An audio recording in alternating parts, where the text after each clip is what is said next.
Well, now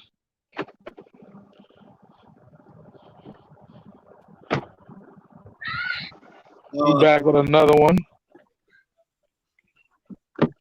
Crucial conflict.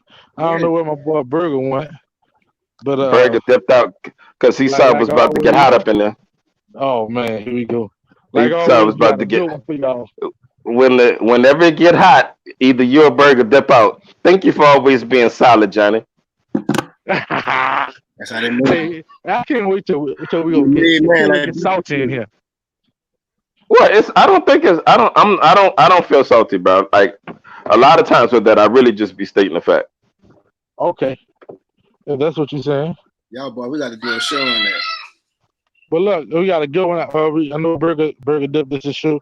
We got to go in. Which we got a lot of good people that's gonna be coming on, talking about a lot of good things I'm sorry. that really got to go down New Orleans. Yeah, Here we go, Burger right here. what happened to my internet? It like literally just knocked me off. Soon as the show hit zero, it knocked me off. You was dipping too hard. I was cutting up. My internet just knocked off. But yeah, we got a special show lined up today. This show is near and dear to me because even though we go back and forth with each other and we throw the little petty jabs at each other, at the end of the day, we all come from the same mecca. So today we want to focus on how we can bridge the gap with the old school and the new school and bring it all together so we can get back to running the streets. Because honestly, I just feel like bands are no longer afraid of the New Orleans bands. Back then, bands were scared to come in. They didn't want no smoke with these bands. Today, I just feel like bands are not afraid anymore.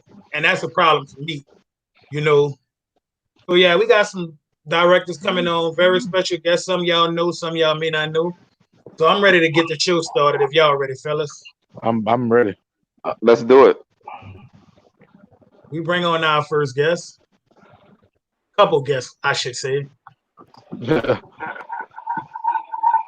Uh-oh. Got a little feedback. Somebody feedback. I think that's Okay. there we go. There we go. We got Can, what you say, Matt? can a special guest talk real quick? Let me hear. Say something for me, Keith. Hello, hello. Can you hear me? Yeah, we can hear Yeah. you. Say something for me, Okay. Lonzy. That 35, 35, that 35.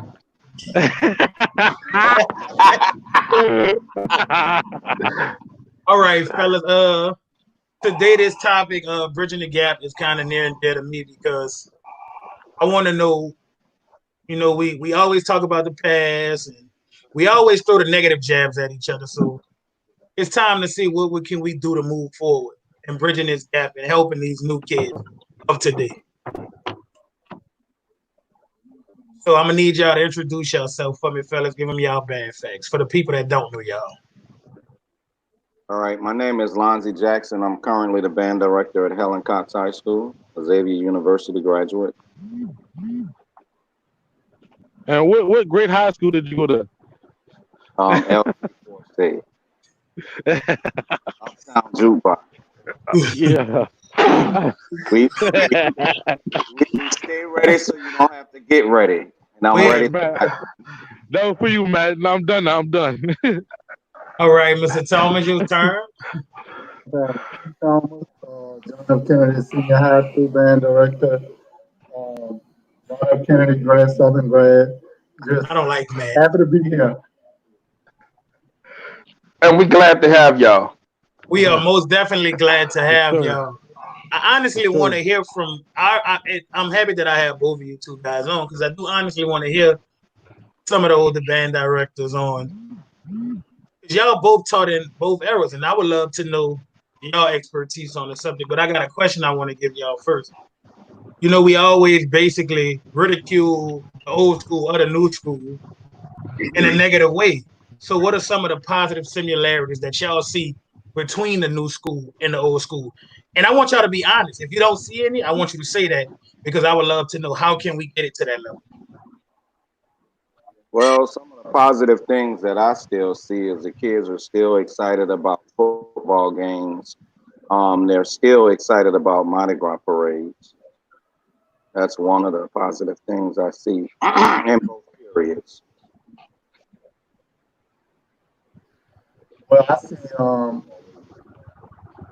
starting to see the intensity starting to come back as it relates to programs, getting out there, hustling and working hard, taking everything a little bit more serious every year.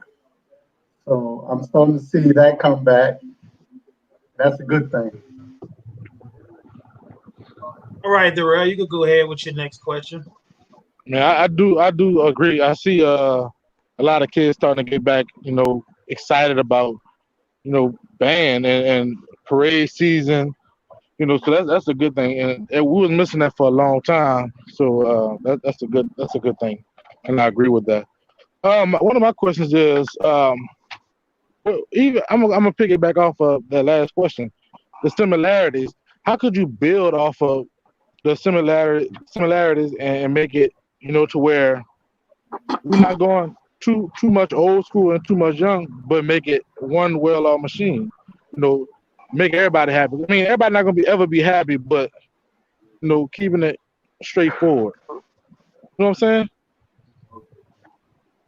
Pete? Well, I think the first thing that we need to do is understand that we have more music than rap music. That's first. We have to start going back to playing music. And I applaud Lonzy a lot because, I talk to him all the time, and we talk about it all the time about the fact that we have to give them more songs to play. Anybody can play 8 measures. And I just feel as though we just have to get back to that. Well, one of the ways so we're taking the easy way out. Well, I would say for me, I connect the past with the present by constantly introducing my students to music from before Katrina, but it's not the songs that's constantly on rotation from old videos. Like it's not the if I will, the Velvet Ropes, the Torches and stuff like that. I try to incorporate like new songs that's never been played. And so the kids are turned on like they never heard it before. It sounds funky. I like this, Mr. Jackson. And then they'll go and research the artist. They'll listen to some of the music. And so by doing that, my kids have developed an appreciation for the old. They actually look forward to it. And I explain and express to my kid that sometimes too much of a good thing is not a good thing. So, I try to keep it diversified and mix it up, constantly mix up the literature. That's from the literature aspect. Well, what do you say to the people who say they play what's comfortable for their band? You get a lot of directors, maybe the kids not ready for that level of music. It happens in programs. So they try to play the stuff and plan it safe. What do you say to those directors? Every band not on the same level, honestly. Well, I mean, I think any song, any selection can be read on different levels. It could be written on different levels. And so I guess the band directors that arrange has more of an advantage because you can take something and arrange it versus looking for it or asking somebody else to arrange it.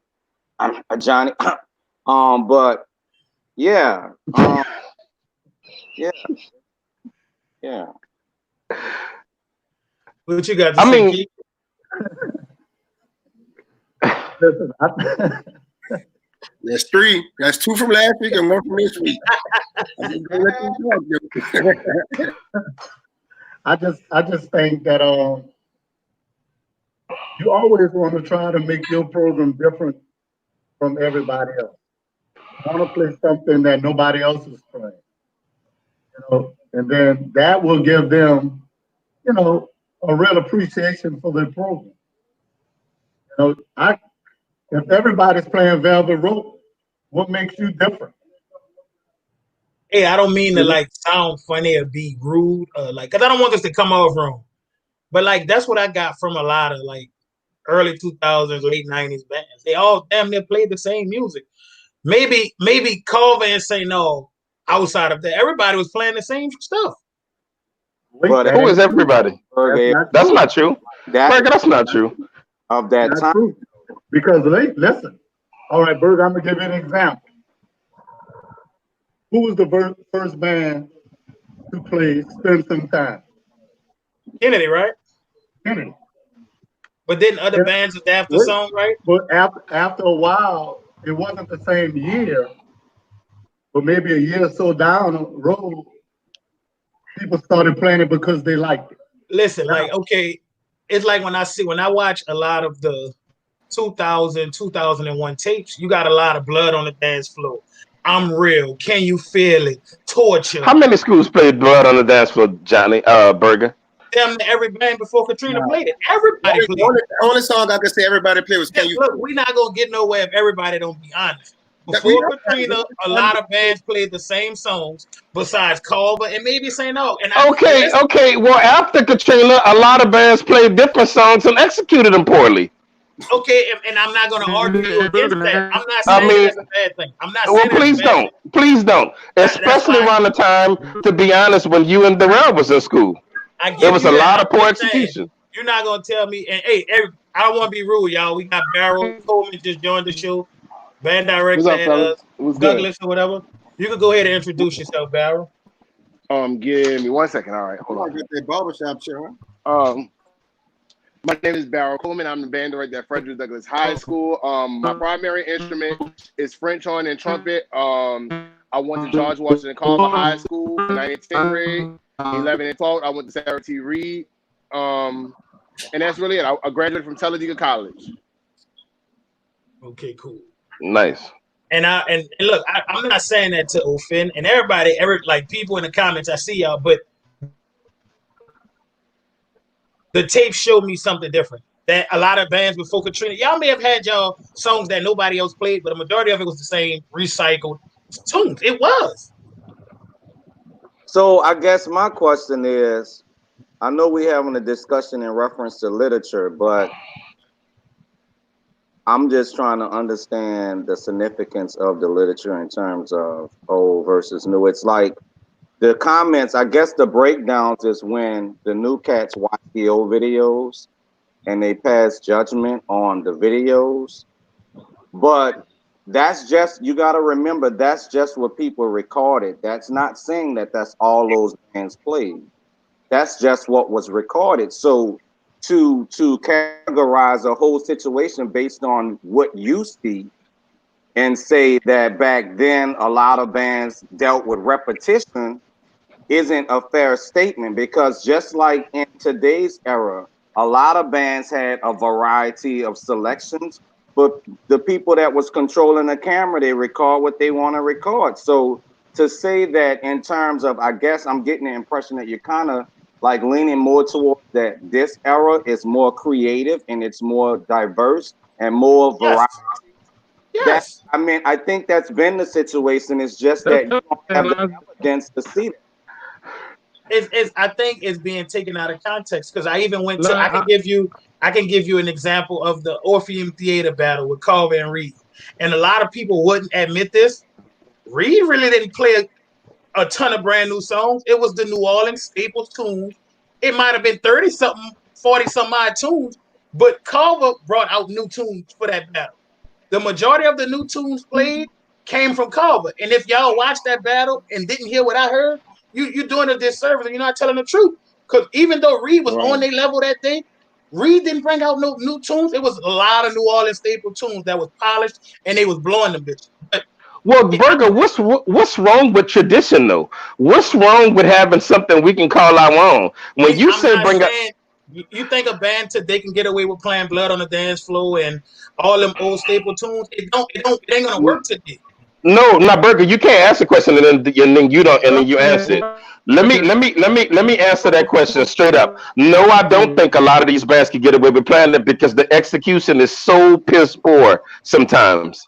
I mean, Right. some of these bands out here, honestly, they lack discipline. The sound isn't disciplined. Ain't the attacks and releases are poor on some of them. And I'm not talking about these brothers that's on here now, but I mean, come on, man, y'all band directors, y'all been around, y'all hear what I hear. In some of these bands, the musicianship is poor at best. That's just a fact. Would it be safe to say is more bands doing it right than bands doing it wrong? You want me? I want you to tell me your honest opinion because Well, let somebody else talk. No, you don't. You don't want to hear me answer that. I do. That's why I asked you to answer it. We putting it all on the table now. We want to put it on the table now. Keith, what do you think about that, Keith? The one thing that's different now as opposed to then, all right, we sitting there, we're looking at Barrel. We all knew Barrel could play the hell out of his mellophone, right? We knew that coming in the door. And that ain't just because he's on this scene. But we knew that. Today's bands, and when we getting kids coming in, a lot of them, we teach them when they walk in the door.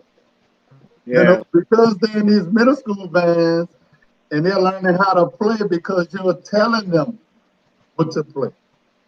Now, I don't know if that happened in Jefferson Parish by Lonzy. Yeah, it happens in Jefferson Parish. That here, that's what we come across when we getting our new kids. So the musicianship was so much better than what we have now. And I ain't to take a stab at a middle school band director, but I'm just telling you what we get. Right. I can agree to that. I definitely can agree to that. What you got to say, Lonzy? You've been quiet. Let me understand. So your argument is literature in terms of what's different about the eras? Somewhat. It's because like everybody always throw bands today only play rap tunes. But bands back then only play marching tunes. A lot of them. Like I can say that and it's gonna be the truth. Just like when you say we played a lot of rap tunes, it's the truth. A lot of bands play marching tunes, and you got to get intertwined with what's on the radio today. It's not like we got all these hellified R&B songs that's coming on the radio today. We got a lot of, even the R&B songs have rap grooves to them. So basically, you're saying that band has evolved to a rap tune situation? No, I'm saying music has evolved to a rap situation. That's what I'm saying. Back then, it was a lot of marching tunes. But at this given time, you can turn on certain radio stations in here, like the R&Bs, the disco era, and stuff like that. So, I mean, you can't come down the field on Amigos. Right, that's true. Right. But don't say come down the field when like the band's not coming down the field. So we can't. Like, I don't like to bring up the field. The band's not coming down the field.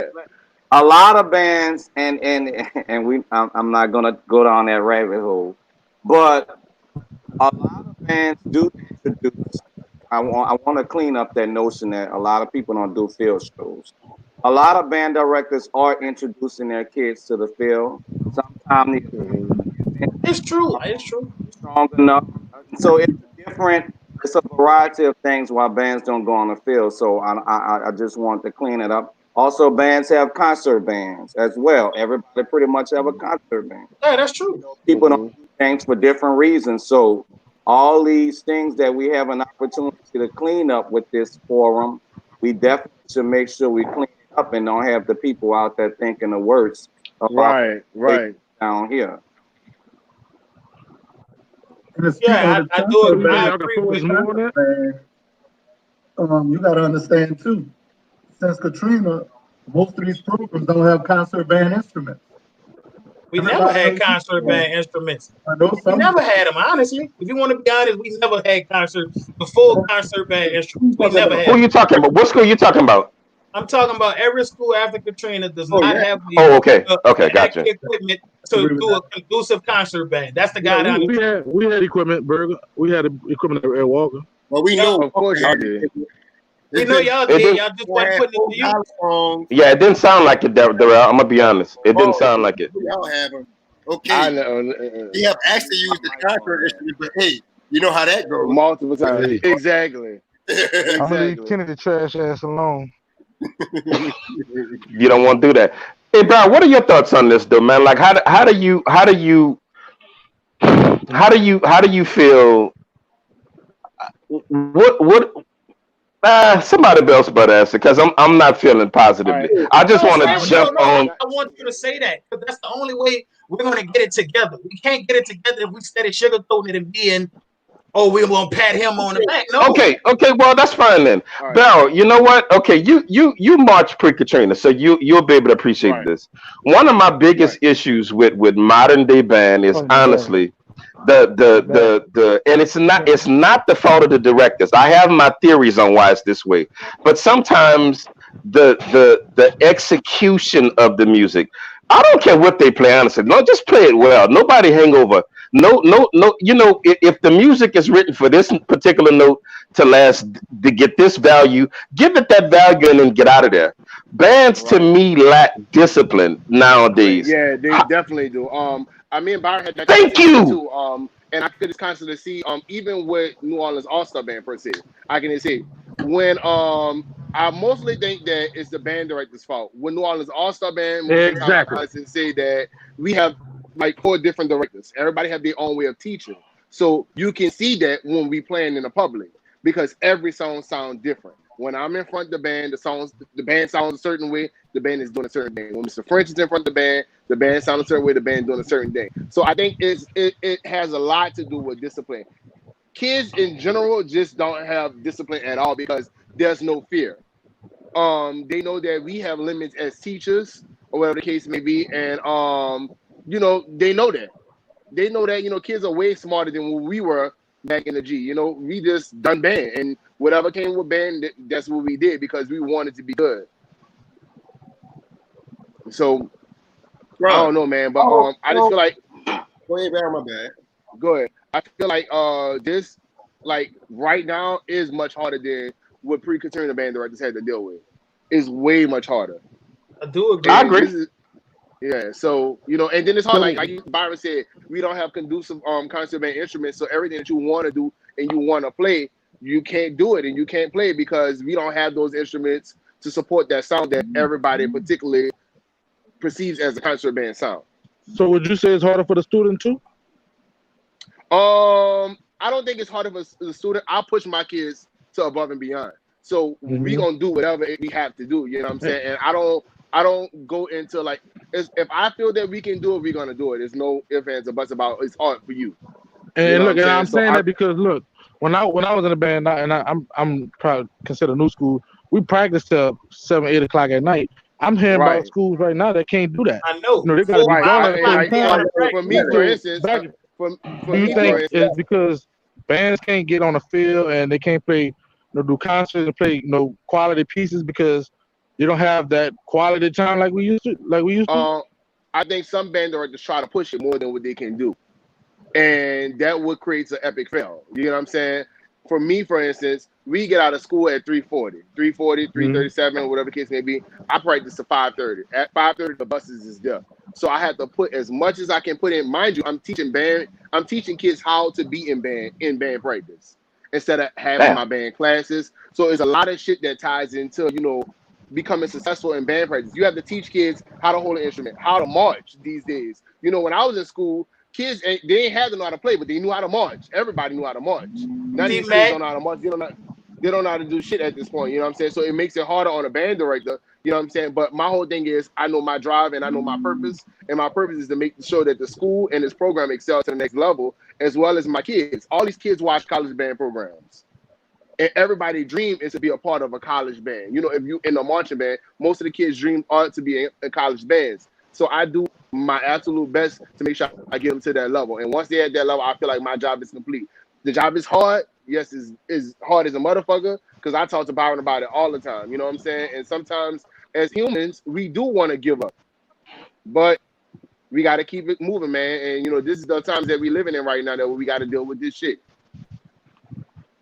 Keith, not Keith. Darrell, I think that was a loaded question. First off, it's not harder for the students. Dude, y'all got spoon fed. Keith is one of my old directors. Y'all got out at 7. Keith, Now, the statute of limitations is up on this, so I could just say it and keep them not go to jail. They didn't care nothing about our bus tickets being good when we got out of Yeah. practice at 7. You just got out when you got Exactly. out. You hope for the best. And Yeah, basically you what that means Administration, is, man, it's a what that different, means it's a is different time, bro. y'all Administration ain't had playing that. hours upon Yeah. hours. Yeah. Yeah. Like Administration even will me. come in the band room and shut that shit down. If them And kids in there fire you in the band 5 and minutes your kids over, gotta go. when they say them buses coming at 5, if them kids ain't It's out that gone. band room at 4:55, I don't give a shit what time school was over for. That principal coming in Exactly. that room and raise hell, and And, you don't and want they that better look in front of your band. A and lot they of better have times, tutoring.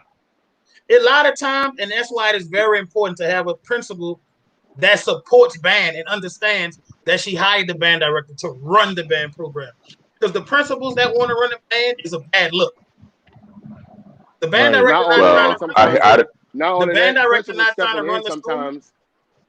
Principals stepping in sometimes can be detrimental to the program because as band directors, we have a vision. As principals, they have a vision of how they feel the band should go, and it shouldn't go like that. But I just want to go back to just even like when you say y'all used to get out of band practice at 7 o'clock. I know, for instance, at Carver, I used to get out of practice like at 9 o'clock, 10 o'clock. I went to curfew a million Facts. times going to Carver. You know what I'm saying? Facts. And we had bus tickets and shit like that. Bus tickets expire, but we wanted to be there. Now these days, you know, I have kids me moving from the West Bank, moving from West Jup to Frederick Douglass. I thought it'd be a little bit more lenient because I thought most of the kids stay in the neighborhood and shit like that. But some kids don't even want their parents driving a bus from Douglass to Franklin because it's just not safe anymore. You know what I'm saying? Right. And I had to come down off what I was used to and what I was prone to, and kind of come back to reality of what today's norm is. And it just is what it is. Let me say this, bro. I feel like we just attacked the bands of the day, like the bands when I was in school. Like there was the shit. Like everybody wasn't the shit. Like we talking it. Exactly. Y'all That's wasn't what I. Exactly. Like I'm just. Y'all wasn't the shit. Well, every band I marched with was good. No, I know. I'm being. me too. As a whole, I'm gonna be real. As a whole, it's this. If you look at what's going on now, It was a big 3 back then. It was a big 3. No, it wasn't. That's It was a big stop it, 3. Burger. hey, bro, Listen, you can tell me what you want. It was a consistent big 3, and everybody else It had their was. times and they fell in It place. was. You can tell me what you Everybody else want. was loud. It was No, a big 3. It was y'all a big let me 3, man. explain. Let me explain what I'm saying, bro. Let me explain. I'm a band director today. I know what all the band directors go through, and for us to produce what is being produced, Mhm. It's a damn good job. like it's Fucking amazing. amazing, yeah. Huh. I'm gonna be real. Bands when I was coming up ain't had no discipline like that either. Yeah, they In definitely my high did. school, like, Certain programs. I Certain programs. know for sure that band directors taught parts on trombone, 3 parts, and everybody would play the first part. I All know that first. for No. sure. Yeah, well, you know that I from know that. programs. Kennedy, But Kennedy did good it. program. John Fitzgerald. John Fitzgerald, Kennedy did it. Let me know when it's my turn to talk. Keith, I got y'all covered. Don't worry about nothing. Let me Man, know. how you gonna get mad at the I'm not truth? saying. I'm not It's saying. on Man, you video. can't get mad at the truth, bro. That's No, stuff on I'm tape. I'm not It's saying. coming. But it's like we expect. Yeah, Frank. Bands of the That's day a to be fair like. comment. We expect the bands of the day to be like the bands of yesterday. And this bridging the gap conversation has been going on since I've been in school, because the old heads didn't think we wasn't them either, and then the next generation they think we was them. So it's like it's the same conversation that's been going on in New Orleans. But I'm confused. Like, whose gap are we trying to bridge? The We're band? trying to. Okay, listen. It's basically the fact that the new school don't get no love. Like, you know what I'm saying? And it's the goddamn truth. I love them. It's different. They get bashed more than they get love. Like at the end of the day, I don't know if people told Keith this, but when he first the transition with Lake Eric Kennedy, it was shits. But when I heard Kennedy last year, I cannot say, I would be lying if I don't tell him that the sound of his band improved tremendously. But dude's not real enough to say that. Dudes will give you that pat on the back. I felt like Kennedy had No, major it's improvement. not impossible. Look at little comment. It's not impossible because it's on video. I don't know. No, that shit is on video. What y'all don't know on about video. what y'all don't know about Keith is Keith had about 7 fucking different principals since he been over there. Right, that's what I'm saying. And for to go through all that and still be able to put a product out for Mardi Gras because you get pressure from administration and principals, that shit is amazing to me. And I just don't like the fact that new school get ridiculed too much. At the end of the day, old school had bullshit Fine with them corn for too. the food. They just had Like they you ain't covered it fucking up well. talking. They covered it up well. They covered it up well. And we will never get to bridging the gap if we don't admit that each era had flaws. But we want to look past the flaws and see how can we all bring it together. We can't keep blaming one era for why the band in New Orleans is not the same. When around 2003, everybody but two bands was fucking terrible. I was out of school. Can you please respond to that? Because I'm about to burst. I'm about to. It's on video, If you man. don't You get seen him, it Keith, I'm gonna live. get him. No, I'm gonna let you know that now. Matt, on why video. though? We having a civil conversation, and we. I don't feel civil. I've been saying I don't feel civil. That's why I'm letting Keith take it. All right, go I ahead. don't feel civil. Go ahead. I'm glad you mentioned that. Go get your. So what I'm trying to figure out is who were the big three. The big three before Katrina. So St. Kennedy, Aug. St. Aug, and Culver, and then at that time, around when Kennedy fell all the way off the face of the earth, Reed. You had a strong posse. You bastard. You bastard. Yeah, But this is the thing, Matt, as long as y'all had a run, it's so crazy that Kennedy dudes, they had a damn great run from the 80s all the way Piece up of to shit. Okay, Keith, you gonna do it, Keith? Because I'm getting mad. No, Matt, you can't do that, Matt. Man, From you the can't do 80s. that. Y'all will not tell me how to feel. My feelings hurt. I'm not gonna lie. I don't care with the shit he's saying. I don't like that. You want me to sit up and pretend I like it? I hate it. You gotta accept it, bro. You gotta accept it. You can get him if you want, but I'm gonna speak my piece. Please. I will say this: we don't give props to some of these bands that were doing great work. You know, big three, whatever. I don't say all of that because I know the work when Liza got to Douglas. I know the work that Larry Burton was doing at Douglas. Let the man talk, Burger. Hey, I know the work John Summers was doing. I know the work that Mr. Washington was doing at McMain. Mr. Thurgood. So as we were evolving and the kids were changing, because you got to realize Doc Walter Harris retired at my age now. Oh wow, I didn't realize that. So when you're sitting back and you're talking, he left because the era was changing and he knew he wasn't going to be able to do the things that he was accustomed to doing. You know? And even Mr. Brum at Foche. Look at here, I'm not doing a great job with what he done. It's what it is, huh? Okay. He did a job. I will say that. He did a job. Hold on. Here we go. Here go. Okay. Listen, I'm not speaking on your era of Foche. They were shits too, but they was better shit than the old era. Listen, here's two things. Pound for pound, when them musicians came to them fucking all-star bands, they handled their business. True. Individually. And the second thing, ain't too many people gonna tell them that in their face. I agree with that. Let me let me say this. Y'all being too nice. Y'all being on you, boy. Listen, y'all being too nice about this. Y'all being too nice about this. Honestly, I'm not saying that it's not band directors that's not doing the work. I understand. After doing this show, I understand how difficult of a job it is. Man, I salute them brothers and sisters around the city that's doing all of this good work. But now let me say this. What I'm saying is it could be better. Barrel, don't be bamboozled by Burger and Darrell. They full of shit, Barrel. I'm serious. Don't you? They sway your mind, brother. I see this happen to you a lot. You know the way, but they get in your mind and confuse your thoughts. You was around. You know good and goddamn well. They named 3 bands. Oh, you know they do, and I be praying for you because I know what they're doing. You said it was 3 bands. No, Burger. You said it was 3 bands. Everybody on here that's a panelist. 3-5 was never a top 3 bands. 3-5 was better than the existence. 2001. 3-5 was better. Stop it, Burger. Burger, stop. 3-5. Three and They two were good. possibles. They were good. They Go were ahead, good. three and But they were two never and better two than possibles Kennedy. like we playing Saint speed. Aug. Look, in the era that I'm speeding on, 3-5 was never better than Kennedy, Saint Aug, Carver, and Reed. You can't Never see Just what the think hell I didn't y'all know want. anything. Well, now you're up to 4 schools. No, You're up to 4 schools never now. better than those bands. when you Am say I lying? when you say Yes, 3-5. Well, listen, 3-5 better than y'all bands. 3-5 better than Darrell and them. That's what I'm saying. I'm not hating on 3-5. This is bro. not a jab at 3-5. When I say they had a big 3 and y'all arguing no, it did have a big 3. When was 3-5 ever considered the best band in New Orleans? And I'm gonna shut up. It depends on who you asking. If this is depends on the year. I'm asking y'all on this. I don't care what the people in the comments talk about. I I'm call asking it y'all right now. three. I'm I call asking it y'all. 3 and 2 possibles like we I'm playing asking speed. y'all right now. I'm asking y'all.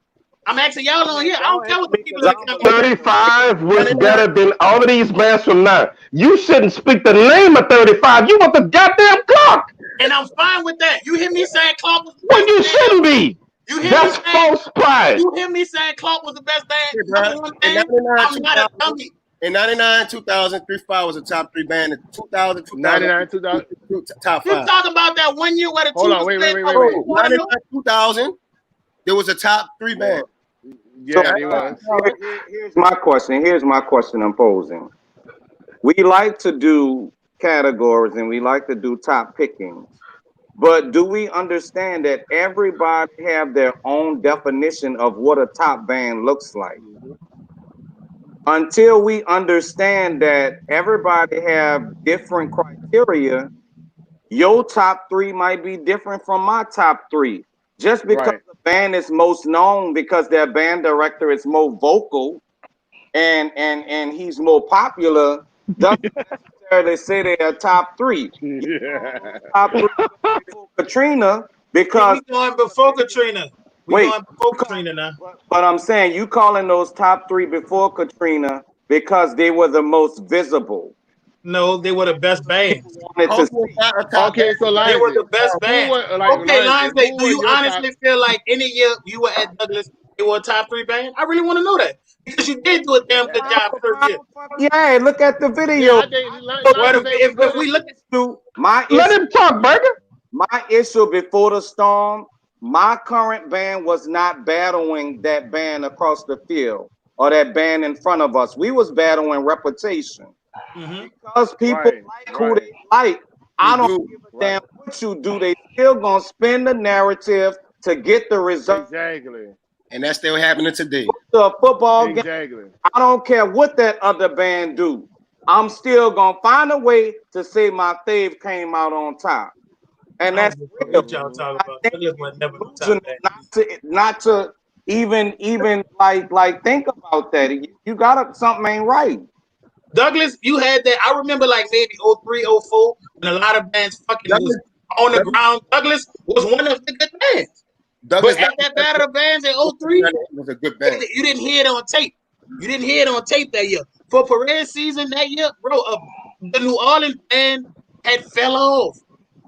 People keep saying it happened after Katrina, man. I'll say it was going down year by year. I mean, I agree with that, but you got to think it's not. But it was to no fault of our own. They was cutting bands out the elementary schools. Right. Starting to focus on this LEAP stuff before Katrina. So they were more about the academics before Katrina. So now we're experiencing what they did before Katrina. We're getting the heaps of it right now. Times 20. I hate the fact that folks do that. We were having a marching band conversation, and then they want to throw concert band out there. I'm not talking about concert band, Burger. When I say that, the execution is bad, I'm talking about y'all looked and sound like shit when you was in school. That's what I'm talking about. And Darrell, stop it, because you know what I found out about your Walker bands. So stop. Stop. Well, it's the truth. Yeah, it's the truth.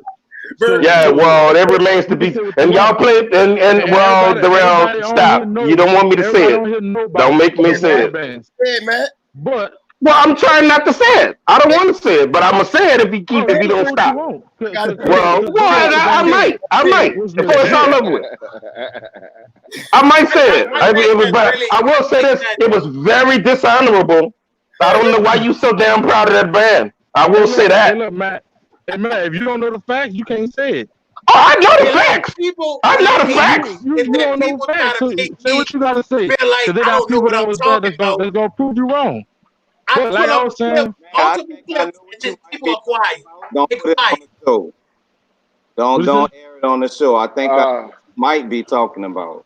Well, if you know, I shouldn't say it. But I don't know. This is my thing, though. Darrell is a mighty proud bandsman of his high school career, and I just don't understand why. I think on some subjects, I think Darrell should take a back seat. What years was I'm gonna tell you like this. First off, my band director went to John Fitzgerald Kennedy, so it's your problem. Listen, we talking about stinking ass Walker. That's what I want to talk about. Darrell, what years was you in Walker band? What years? The good years. The good years. Not 09, huh? I wouldn't say. Wait, what you said, Johnny? I said that. He graduated in 12, so he had the 12 band when they I graduated in 2012. He had the Walker band that was bringing smoke. Nigga say y'all they passed out 2009 band. They passed out. Yeah. Matt. Yeah. I will say, in terms of sticking with the topic, I think our biggest thing with Bridging the Gap is we lack the communication skills. We don't know how to communicate with each other, and not being able to communicate, sometimes it come off as disrespectful. So I think the first step to bridging the gap is to be able to communicate with each other and understand that we're going to have some differences. And I think it's as the old head, it's old head. Your mom. I've been that been in your spirit 2 lines to say your mom and say it. Don't hold it back. Say it. As the elders to facilitate those conversations, but I feel like this on the flip side of that, the young cats got to be willing to be receptive. 07, 12. That's JC. A lot of these new. We having a real conversation, right? I'm gonna just say what you got to say. Right. Say what you got to say. And I ain't picking on no school, but I feel like a lot of the Southern cats, some of them are very, very disrespectful. True. And band directors? No, well, not just band directors, just students. I don't know, and it's not all of them. It's some sense of arrogance. But it comes across as a lack of respect for the past. That's why I speak how I speak, because y'all was trash. And to be honest, me being a band director before the storm and now, y'all couldn't walk before. Y'all couldn't walk in those footsteps before the storm. Some of those same cats wouldn't make it. That's disrespectful. No, you are damn. Shut up and let him talk. Let the man say what he said. And the reason I'm saying this is because that arrogance would have got you in the back room with your ass beat before Katrina. Nigga, I got my ass beat and I'd have been right back in my section talking shit again. I got my ass beat and been right back in my section talking shit again. And plus, I wasn't getting my ass beat to go to certain schools. If you was, I would have got my ass beat at 3 schools. If it had been any other school, hazing was gonna stop. Because we wasn't hazing to be fucking 4th place. So that's gay. I wasn't getting hazed. So let's put that out there first. So you, band director, should have been getting hazed. We the 4th best band. So maybe we need to haze you. So you can step it up a notch. I don't know that feeling. I marched for the king. So I don't know what that feels like. Like I said, Kennedy would have been one of my bands I would have accepted hazing it. But a lot of them bitches, you better shut up and pass out some. Every band was getting their ass whipped. And I don't get it. Y'all should have put a stop to that shit. That's why y'all crazy now.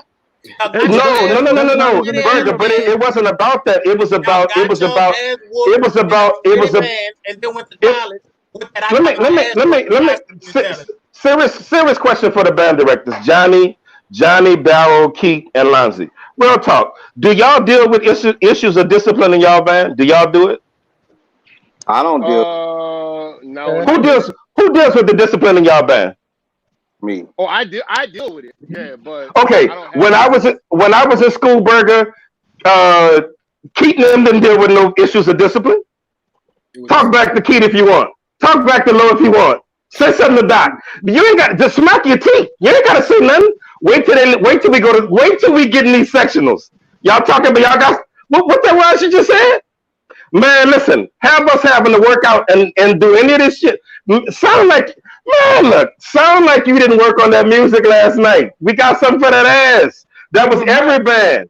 That's why we had better musicians than y'all got. They don't want to say this. I'm going to say it. We have better musicians because your section leader or somebody in that section tore off into your ass if you wouldn't. That's true. Get the worst bands around town before Katrina. Bring them same music. The average musicians back then would have been section leaders now. That's just a fact. You can't say that because with the band that I was in, we got our ass bust too, so you can't say it's because you got the ass whooped. Shit. The average musicians back then would have been average. I meant what I say. What I say. Average musicians. The average dude in my Kennedy band, the average dude in Johnny and them bands, the average dude in Pete Lonzy, all of these bands, they would have been y'all section leaders. These dudes, band directors, they know. Listen, they know what they marched with. Darrell, stop! Don't stop! Stop! Nah, Darrell, I'm telling you, Darrell, quit it. I'm asking the question. I'm gonna keep talking, man. You're gonna have to say what you gotta say. Darrell, let me ask you a question. You know what you're teaching right now. Be honest. A lot of them little dudes, a lot of them young ladies, a lot of them wouldn't have been considered average when you was in school. I'm not talking. Thank you. That's all I'm saying. Exactly. Damn. But listen, guys. Here's the thing.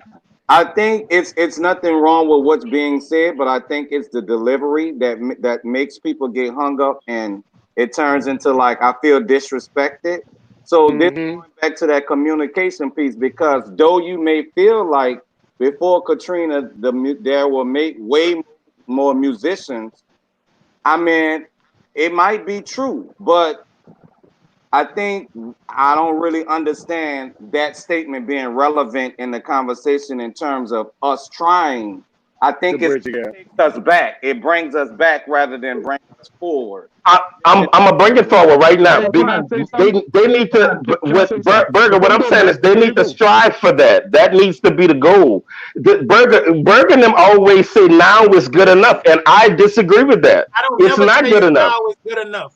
I just say that nobody acknowledges the progress, and that's a problem for me. Nobody acknowledges. I see progress. This year was a great year for the city. No. I see progress. I was impressed with basically every band. I see progress. Okay, now we just getting it out there. We've been on here almost an hour, and we just getting out that progress. It took us almost an hour for y'all to say progress. For the new school. Burger, because you try to compare the two, and I don't think it's a comparison. But listen, if there are bad similarities to what y'all did and what we do. It's a lot of similarities, but y'all fail to see them. What you saying, Darrell? What makes you think that? I mean, of course, back before Katrina, I agree. I agree that before Katrina had a lot more better musicians. I don't believe it was a lot more better. I'm not about to let you say that. I'm gonna say they had a lot more because it was a lot more focused on music. Right now, everything is not focused on just music because they got a lot more in the world to focus on. But to say that the average guy before Katrina, with the guys, they got some real players after Katrina. To a lot of the average guy was just gonna be that nigga in the band. That's bullshit, son. Because they got people out here that's like real musicians. I think you kind of misunderstanding what Matt's saying. He's not saying that we just have shit. They have shit musicians after Katrina. He's just saying that majority of the pre-Katrina bands, like musicians, they could be most of the band section leaders now. And I kind of agree with that. You know what I'm saying? No, Byron, I kind of agree with that because even some of the worst players was better players than some of the kids are now today. Yeah, and see, even some of the worst players today was better than some of the worst kids back then. That's not true. Not true. It's not. That's not. Man, no, man. I just don't agree with I'm that. still confused on like we getting hung up on comparing our worst and your worst. Well, Like, what I'm saying, so everybody back then was good. No, I'm not saying that. I'm just saying. I'm some not of the saying that worst either. people- That's what I'm saying. Some of the Even- worst people. I'm saying I'm even the piggybacking on what Keith said. Keith said when they get bandsmen, when they got bandsmen to high school, a lot of them little dudes knew how to play. I think maybe Yeah, perhaps some of exactly. the middle school programs could go back to teaching a bit more instead of preparing them Actually, I agree. to I crank. think that y'all may need to do a crucial conflict with some of the middle school band directors That's to coming get up. their insight, because That's I need coming to up. know what's going on with some of them too. Because like I know what ain't the shit problem coming is from with the middle them. schools. They Like trying the to have kids middle don't know school playing university songs. That's their problem. And I tell them No, they fake. but Any one the of them. kids don't have discipline. The kids don't know how to be in band once they come to high school. What Man, makes our job a little bit harder when we're supposed to all be working together in coexistence to make this whole piece of the puzzle, right? Especially if we're in the same systems, like the same systems. Like I'm in KIPP network per se. So KIPP middle schools, yeah, most of them are shits. Like if you're just being honest, and I feel like that's not been a target point in our system. So that's something that I want to target as well. But moving on, like I said, I think the middle school band directors need to get some of their insights on how they are, trying to get these kids prepared for the next level, which is high school. Because I need to know, definitely. Well, listen, Let Keith before- talk. After Keith say what he got to say, guy, we got to wrap it up and bring the next people on. So, okay, Keith. But I just want to say, y'all can hear me? Yeah. Yeah. I just want to say, before Katrina, my job was in the music department, right? My Mhm. job was to make sure that the band directors had what they needed. And I needed to get what they needed to get what they needed through Miss Sloan, right? Back then, I had 138 schools that I was dealing with. 138. Listen to what I'm saying to you. 138. Right now, in the city of New Orleans, we don't even have 138 schools, period.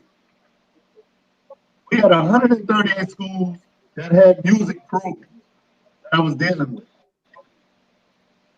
Right now, we're not even close. And the middle schools that we have focus on battle the bands more than they focus on teaching rhythms, teaching kids how to play, sending them Yes. to us and are ready to move. Yes, And Johnny that's Van my Dier. main gripe. And I'm not knocking them because that's their hustle. But I need you. They need to know a whole lot before they get their hands to me. Yes, Nelson. Yes, no. I'm telling Johnny. But listen, You're a producer. and I'm gonna say this, and I'm gonna stop. When Johnny was in middle school, me and Johnny used to have conversations all the time, and I used to tell Johnny all the time. I said, Johnny, the programs are very, very important. You remember us having that conversation, Johnny? And I said, feeder programs are very important because I'll never be successful if I don't get nothing fed to me, right? So now that Johnny's a high school band director, do you understand the importance of a feeder program? My feeder Very program. important. I don't have. You're Peter Schomburg, huh? I don't have a problem with kids coming to me not playing. I'm not going to say where I get my kids from because y'all. Schomburg. Hey, let me say this. I don't care what anybody say. When you got a kid from Nelson, you can ask Keith. It was on this shit. Trust me. Yeah, it was loud. Nelson was a good kid. Oh no, It was all loud. Ain't nobody can question my teacher skills. Ain't nobody can question that. Oh Lord, here we go. Oh, here he go. All right. I appreciate all y'all for coming on. We got to move on to the next guest. Before Johnny get his feelings, we gonna move on. I really appreciate all y'all for coming on. Thank y'all. We do not need Johnny going crazy right now because he got enough fish to fry on the next segment. So let's move on. Please. I can't wait. Hey yo, while we waiting on the next guest to come up, man, let us get some thumbs up on this video, man. Let us get some shares on this. Hey, man. Y'all share this and next guest on, y'all and thumb it up. Comments, share this video. Share this video. Yeah, man, like it and share it. Like, share. Please, what we asking y'all to do is free. We just asking y'all to share. We ain't asking y'all to pay for nothing. It's free to share and support. Like it, love it. Love it, Let us share just. it. Like, come on, we looking for support. That's all. Like the new school from the old heads, from some of them. Because Oh God. listen, no way. All the old heads on this show most definitely support new school. So let me put that out there when I say that. It's a Most lot of definitely. y'all. It's a lot of y'all that's very salty. Maybe y'all didn't live the band life y'all wanted, but you're not getting it back. And in 2020, nobody gives a fuck that you was the section leader. You know In what? Listen, 1998. since she won't just say that shit, let me say this. I resent the fact that y'all act like we didn't have distractions when we was in school, and like it's so unsafe now. Man, do you know New Orleans was like really unsafe when we were in school? We're not saying that. Like, We're not saying that. What we're saying is it's stuff beyond safety. It's administration. Y'all at Kennedy, y'all principal probably gave a fuck what time y'all got out of practice. Per your words, I just told you. Barrow said he get out at 3:37 and his practice got to end at 5:30. That ain't enough time to run a conducive band program. That's not what, an hour and 30 minutes every day, literally. Man, no comment. You got an hour. Then you're not teaching band during the day. And maybe you dealing with that same problem, Johnny. You noted to me that you don't have a band. Let me just say this. I'm gonna just say this, dog. Like, I'm not saying so. I understand the challenges like you have as a band director. Like, don't get me wrong. Like, I understand those challenges, but I gotta keep pushing, dog. Like, I gotta just keep pushing, bro. Like, be real with you. Like, it does not matter. I feel like I'm not gonna let nothing stop me. All y'all pushing, Johnny. All y'all are pushing, but we can't deny that it is a big problem in a way. Say, John, Yes, let me you're ask you pushing. this. Yes, you're doing your best that you can. But do you think it's fair as a band director that you have to deal with that? You think that's fair? It's not fair. I'm thinking my band. John, let me ask you this, Johnny. I agree, Burger. If you had a band before Katrina, Johnny, you think they'd be better or they'd be worse? My father took over Abe and went 4-11 in 03. All right, guys. We're gonna move on. We're getting ready to introduce our next guest, guys. So well, Robin ain't playing with us tonight, huh? I know, huh? She got a date tonight. Well, that's because y'all kept saying bad shit about 35. You said something about 35. Yeah, I support 35. Me. You should have never said that. You done made Robin. Guess what? Burger said 35 wasn't shit, Robin. I didn't say that. That's not what I said. Yeah, that's what I got from what you said. That's what I gathered. That's what you old niggas do all the time. 35 was one of the best musical programs in the city. That's what I've been trying to say. We talk about marching band, but those schools had music programs. It wasn't. Didn't I just say that? Didn't I just say 3 to 35 is one of the greatest musical programs in the city? The God honest truth. When we were talking marching band, so I just hate the fact that when we are talking marching band, like certain band directors do, they like to throw their concert band out there. Oh, a concert band. They like to. They got one. What's going on, fellas? What's going on, fellas? How y'all doing? What's going on? I see Kenneth Collins on there. We gonna try not to have no issues, brother Kenneth. Man. Oh, hey, bro. Hey, I made my notes, so you don't hit no buttons. What's going on, fellas? How y'all doing? We're gonna start with Todrick and work our way down. Introduce yourself, give y'all band facts out. Let's hit it. I did. What's up, everybody? Todrick Carmouche. I did the same thing. Graduate of Acadiana High School in Lafayette. Founder of Carmouche Performing Arts Academy. And I'm happy to see some young guys on here. I guess that's it. All right, French. What's up, guys? My name is Eric French. I want to give you guys a shout out for doing this, man, because a lot of stuff needs to be said and heard. I really want to do one thing right now and shout out my middle school band director, Mr. Jerry McGowan. If it wasn't for that guy, I wouldn't even be in the position that I am. So, Mr. Jerry McGowan, thank you. I attended Cohen Middle School.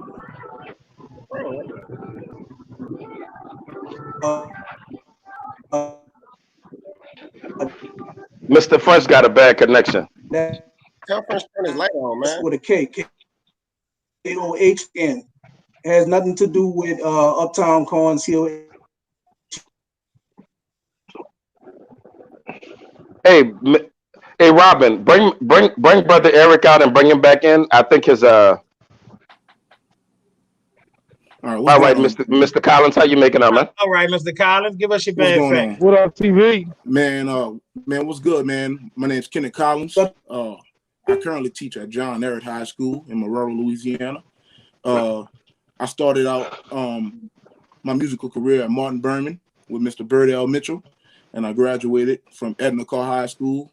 I shared 2 years, both under Mr. John Summers and Mr. Christopher Herrero. I went on to Southern University, and you know, man, I wrote a lot of songs for Carr over the years. You know, definitely had a big influence in their sound coming into, you know, where they are now in the city. And you know, I'm going into my 3rd year at Ehret, so you know, God has been good, and I'm blessed. So Nice. let me start with you. Wait, Tadrick. hold on. Let's let Eric introduce himself real quick. I'm sorry. Okay. I think his mic. Unmute your mic, Tadrick. Kenneth Collins. No, I'm talking about Eric. Eric, Patriots hat or that John? That's Eric? the Patriots. Oh, He got it's, it right. It's both for you, Johnny. They got 2 brothers on here who understand greatness. That's all I'm gonna say. Greatness. Y'all Man. And you say what you That's want. terrible news. No weapon formed against Cam Newton shall prosper. Yeah. Our World Saints had Okay. Tuesday, so it's all good. Hey, I wish his legs the best of luck. Kenny, text Mr. French and tell him to come backstage so she can add him back. All right. But while we got you here, Tadrick, I know you've been sitting there listening to what's being said. Would there be anything you would like to add? Because man, you had a kind of interesting conversation earlier on your journey as being a band director in New Orleans. Yeah, so I mean, just being transparent. Like I started my career in 2007 at Booker T. Washington, and being a first-year band director, one of the biggest gripes I had was a lot of the older band directors didn't really make themselves accessible to a first-year band director. I couldn't reach out to many of them, to be honest with you, for that guidance. Not just being a first-year band director, but being a first-year band director who's from Lafayette. So it's like I'm learning the ropes in the classroom. I'm learning it how it go in the classroom. And if it wasn't for, you know, a couple of directors like Lonzy, Mr. Bremer, Barrel was my assistant at the time, and you know, he helped me learn the ropes. And going back to the conversation I think from last week, it's like that causes some sense of I could do it by myself now. And some people interpret that as an arrogance, but it's like, when I needed you, you wasn't around. So I'm not calling you for nothing now, because I didn't already started it now, so I don't need you. Right. So definitely, I know, I don't want to say it's resentment, but it's definitely some, I guess I started with the new school is like, you know, if you're not respecting what we're doing today, I can't respect what you did 20 years ago. I just can't do it. So. All right, Mr. French, go ahead and introduce yourself. Because we had some technical. It looked like he froze again. Yeah, French is froze again. Anything you want to add to that, Kenneth? Because I know you was ready for this. Unmute your mic. What was the question again? No, I asked Mr. Camus, you know, because I know y'all have been watching. Anything you wanted to add from that first segment that you wanted to add to? Because I'm pretty sure it was a lot said. I think like at all, I would never try to downplay the history of the New Orleans band culture.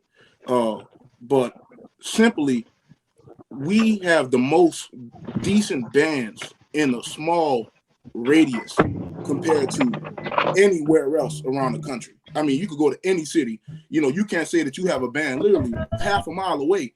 And, you know, we could take our bands and go anywhere around the country.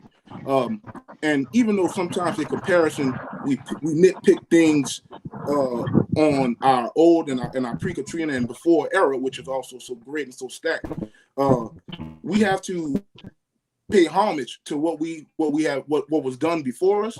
But at the same time, we have to realize that we're not that bad off. You know, the band programs, a lot hasn't really changed. You know, I think we have to really consider that most of the people who are in the pre-Katrina, post-Katrina beef, whatever, you know, the little fun band beef, a lot of those guys aren't involved with band anymore, meaning they're not giving back, or they just been removed. And I think that if you could sit down in the system, or if you were to watch what happened over these years, then you could have a little bit more understanding of what we actually are going through as band directors, and realize that the band programs, they're not as unsuccessful as we proclaim them to be.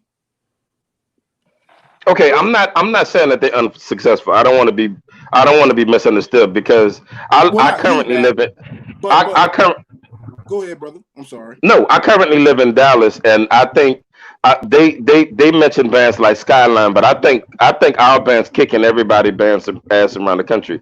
But but let me ask this: I keep hearing it said that there are some similarities between old bands and new bands, but I'm curious, what are those similarities?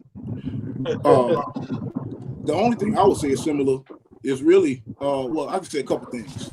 Well, number one, I think it's really cool with that the schools have the same names. Like we have our Kennedy back, or St. August still in the system, or Douglas is back. So those schools can log in on and grab those cultures that they once had and have something to push for. Even Abe, shout out to you, Johnny. It's a hard question, but I think also what's similar is the enthusiasm. Even though it's changed a bit, kids are still excited. And if the kid's not excited, I know one thing: the band directors, for the most part, we are. I know I talked to Mr. Thomas last football season, and he was telling me how he basically had, in all these pairs, you basically got a band every single week. So you're gonna get prepared to the best of your ability, and the kids know it too, and they push towards that as well. So I think when we come back as more mature individuals and we look at it, we say, oh man, what are they doing? What are the kids doing? But in actuality, not that much has changed, other than like what Darrell said with the social media aspect and the YouTube. Everything is more open. Anything you want to add to that, Tadra? So it's hard for me to really say, because again, like when pre-Katrina, I was in high school, right? I graduated in 2002. So I was the person watching the videos and studying New Orleans bands, and it's what made me want to come here and become a band director. But I know I can say the challenges as a post-Katrina director. Brother Kamooch, I'm sorry. Pardon me, brother. Darrell, can you mute your phone, brother? That's Darrell phone. You got to mute it. Yeah, mute your phone, man. Okay, what you said, brother Kamooch? You're seeing challenges today in 2019, 2020 that I didn't experience in 2007. So there's a whole new transition happening before our eyes that a lot of people are not identifying. And if we're not paying attention, we'll be talking about that pre-Katrina, post-Katrina, and like somebody said before, like post-COVID, if we don't fix the issues that's going on with band. Like a couple people said, the lack of support from the school and charter organizations. Like Berger said earlier, I mean, after Mardi Gras, my band was shut down. I couldn't prepare my seniors for auditions. I couldn't do a concert band because the principal said, everybody go home. And that's what it is. So, I mean, there probably are similarities. I think one thing kind of related to what Kenneth said, you have some strong bands and some familiar names. But an issue that I've seen too is when that non-familiar name becomes a strong band, there's resistance amongst the band community. The band world. Yeah, because most of my tenure was at McMain, and I've literally heard people say McMain was never supposed to be that marching band. So you got resistance on the fact that McMain is a top 3 band and not those household names that we had pre-Katrina. You know what I'm saying? And I mean, you just got to do your work and you'll get there, I guess.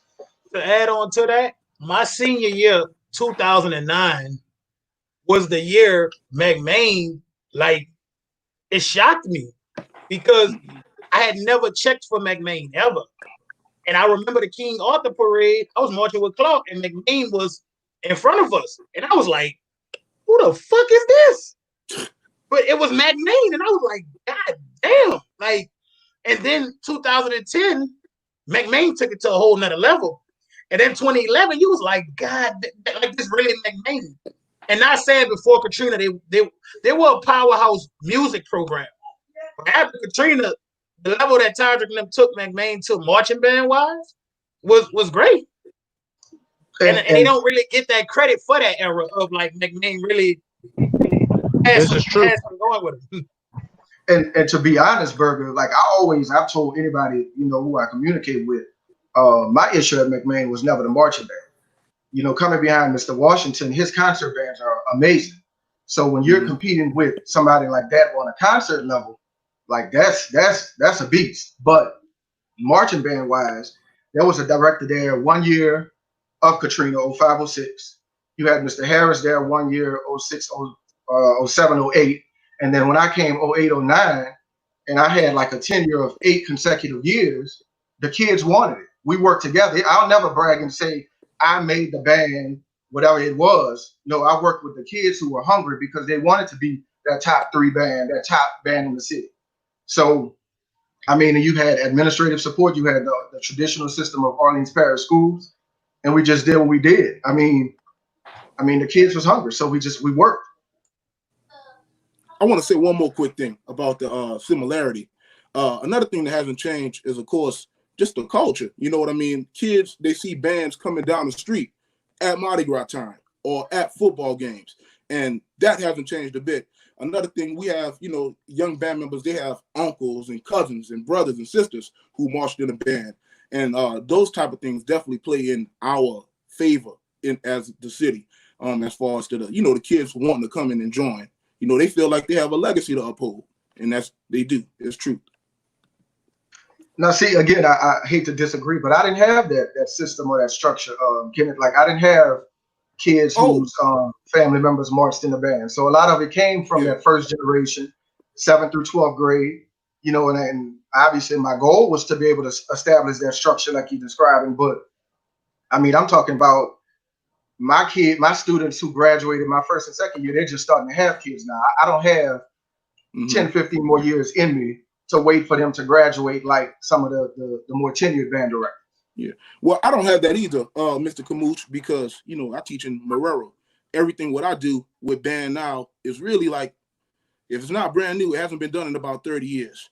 So that's like a whole nother side of the planet compared to New Orleans. You know what I mean? So I definitely understand, but I'm talking about just the fact that so many bands come up the street at Mardi Gras time. It definitely plays a part in what we have here.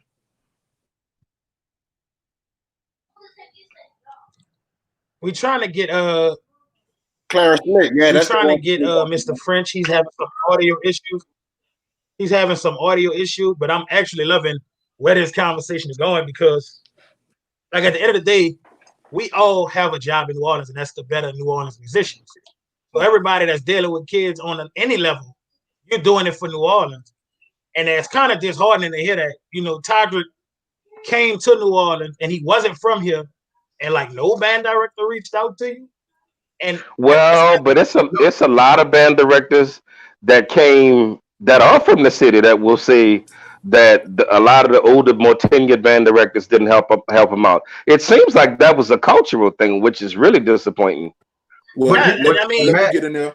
Don't we care about the state of band in New Orleans? We can't say we can't profess a love for a city and music, and then when we get band directors that we're not familiar with, we shun them out. That's kind of like that's fake. It's fake as it gets. Honestly, if you want to be real, if we all love New Orleans, we should want to see the brother down the street program do good. Yes, it's the competition, but we should also want to see him do good.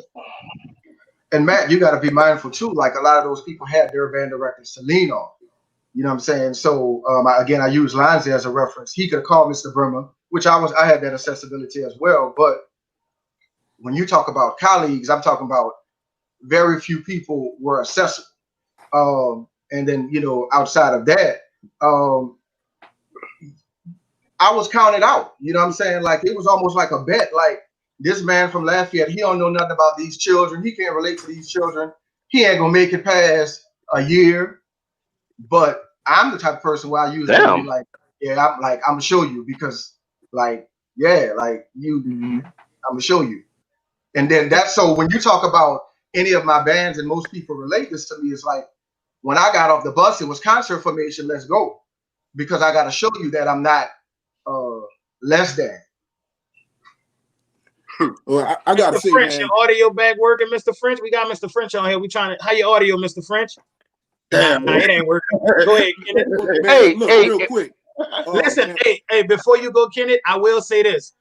I remember like this year, like Johnny wanted to have that big Landry Walker versus Abe battle, and Mr. Rollins wouldn't give it to him. But I remember Mr. Rollins giving McMahon a lot of attention at Walker.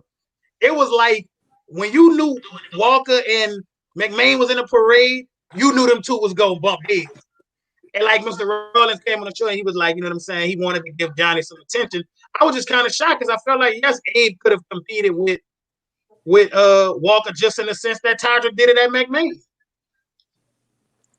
Hey, what were y'all's that is really disheartening to hear this. What was it like? Like y'all actually reached out to these guys? well, that's what I'm about to say. So when I first finished school, I did a year at Eisenhower. Oh my gosh, I'm not gonna get there.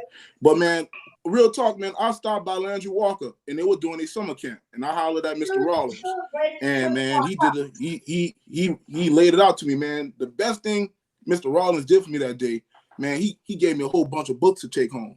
And I took this one and I asked him to let me have it, let me go in and keep it. You know what I mean? And it's called A Leader of the Band. But I only made one trip, and I don't even call him that often, but he kind of opened it up for me. You know, and that was 2017. You know what I mean? Of course, I was also working at Edna Carr, so I got to work under my band director, Mr. Herrero. You ever gave Walker any music?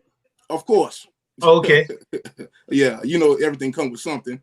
Yeah, I just wanted to make sure I wasn't. Oh yeah, but you know, at the same time, man, Mr. Rollins could call me right now, ask me for something, and I'm gonna send it. So I know he's gonna call me some more. I mean, when he got the gig at Langston, and you know, even some tunes for Landry Walker, man, he called me. That's Mr. Rollins. I'm not gonna tell a man no, he the man. You know what I'm saying? So I appreciate that for real. He didn't necessarily like take me under his wing, but he did like give me some tips. You know what I'm saying? Todrick was most definitely go for that. Todrick did pull a GOAT move that at Mardi Gras. I will say that. I'm reading the content. You talking about what Chalupa said? No, when McMahon came under the bridge playing Georgia Pride. No, man. Listen, Chalupa, you saw what Chalupa just said though? What he said? But read the comment that's out there now. Hey, look, McMahon had some wild, band. It was funny. It was funny, bro. When McMahon played that Georgia Pride, we was hot, bro. So they had to get the smoke. It was crazy because they started playing it. I was like, boy, McMahon playing Georgia Pride under the bridge. Like, this is that I want smoke. Where you at? Todrick better than, and that's that culture that we talking about that we still have. Shout out brother Elijah, man. Shout out ATL. Shout out brother Elijah. One of the shout out Atlanta. Georgia Mass Band, man. Very good cat. Played trumpet at Jackson State. Boy, Todrick better than me. If I was him, they're talking about playing Georgia Pride. I'll be playing all kind of disrespectful shit. I would find the most disrespectful. I'll be playing their fight songs. Boy, what? It's been some times, like, you know, again, if it wasn't for like the Mr. Brummers and Lines, and there's a couple of band directors. I don't want to sound like every band director has not been helpful, but I you know, you got to have some people that's gonna reel you back, because I had some things in motion that would have been like, call the cops on him. Say no. Hey, listen, I saw this in person. I'm not being funny. I forget what year it was for the Jamboree. McMahon was famous for cranking on St. Og when they do their infamous Up the Tunnel thing. So I will never forget they did it one year and it was on tape and everybody was like, you know, the tape was getting around that McMahon cranked radio on St. Og and he was coming up the ramp. So that next year the Jamboree was packed because we knew McMahon in 35 always played first, and then St. Og had the second game against whoever they played. So man, we in there, everybody like kind of packed by McMahon. And then you see all the St. Og police like telling Todrick if he play on St. Og, he going to jail. Like, it was crazy because I saw it with my own eyes, and I'm like, man, this is bad. Like, when did it get so serious? Like, they really threatened him to go to jail if he cranked on say no coming up that ramp. And I was like, man, Okay, this is crazy. can we please let Brother French speak, please? Yeah, we've been trying to get Mr. French. I don't know Yes. what's wrong with his Virgin Mobile. It's tripping.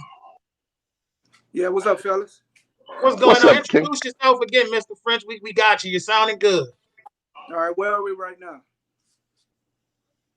We introducing you right now, and we want you to jump straight on in. I know you've been watching or listening.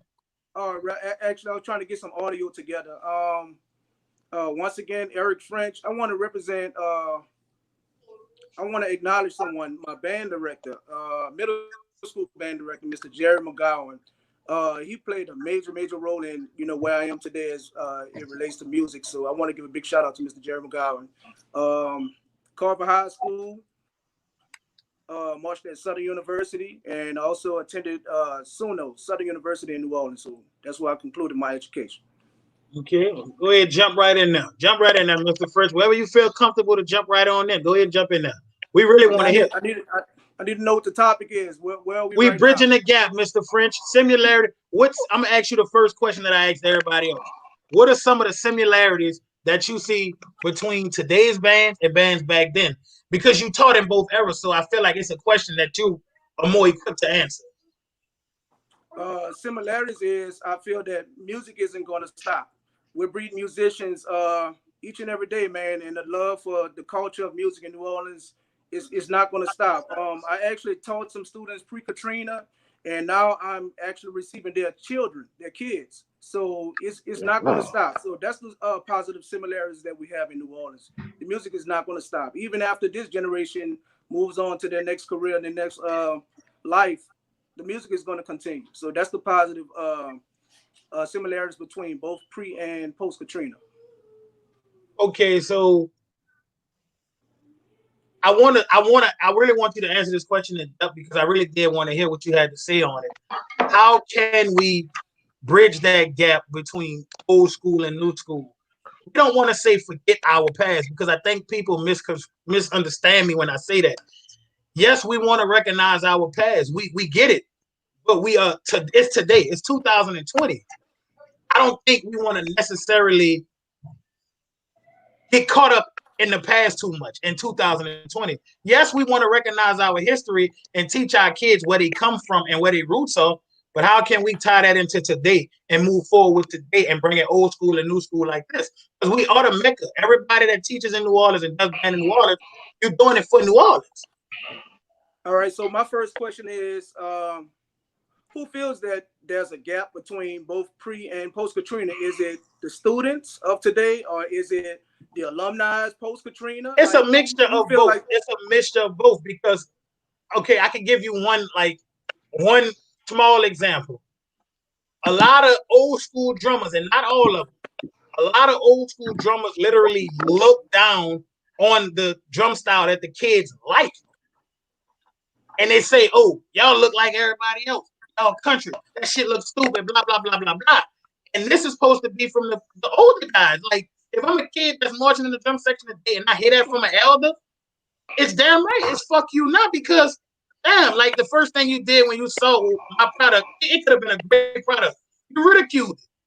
And I worked hard for that. And anybody that put it all into something and it gets ridiculed, yes, it's a fuck you attitude now. And I don't want to deal with that no more. I don't have to deal with it.